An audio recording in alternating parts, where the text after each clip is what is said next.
mga crochet tops, cardigans at iba pa.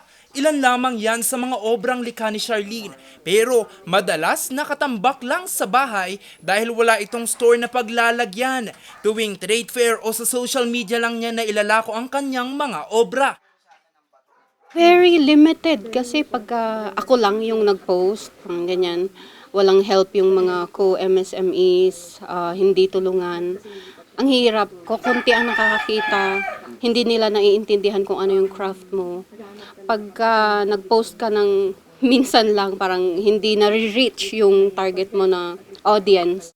Pero hindi na raw ito problema. Ayon sa grupo ng mga artist sa lungsod, alok nila ang District 8 Creative Nook na isang hub kung saan pwede ditong i-display ang mga gawa ng mga artist para mabili ng mga customer. Tampok dito ang iba't ibang gawa ng mga artist. Oo, super. Kasi hindi lang, kumbaga, solo ang ano nito eh. Maraming natutulungang mga artists. Kahit yung pinakamaliliit pang artist, nandito na kasama sa pilot project ng Project 2600. Target ng programa na magtayo ng display center sa kada distrito ng lungsod na tinawag na Project 2600. Paraan din ito ng grupo para matulungan ang mga kapwa artists at crafters na maibenta ang kanilang mga obra at makapagproseso ang mga ito ng mga papeles para sa pagbebenta.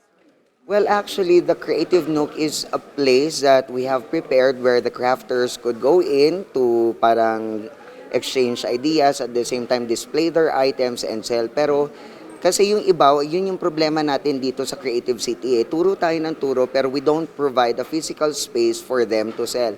And at the same time, kaya rin namin ginawa yung Creative Nook kasi ang pinaka-main na gusto namin is to reach a wider network or a wider market. So doon dadalhin na nila, tapos tayo na yung magpre-prepare para i-upload siya online or para ibigay siya sa ating mga digital partners for selling. Target nitong matulungan ang mga artists ang mga barangay na sakop ng District 8 na kinabibilangan ng Barangay Happy Homes, Pingat, Camdas, Dizon, Upper, Lower, East at West Quirino Hill. We want to do this to bring it closer to the people. Number one, to make them understand the importance of being the first UNESCO Creative City. Ano ang mga benefits nito? And to provide economic opportunities at a barangay level kasi marami tayong mga tao na gusto nilang i-improve yung creative skills nila.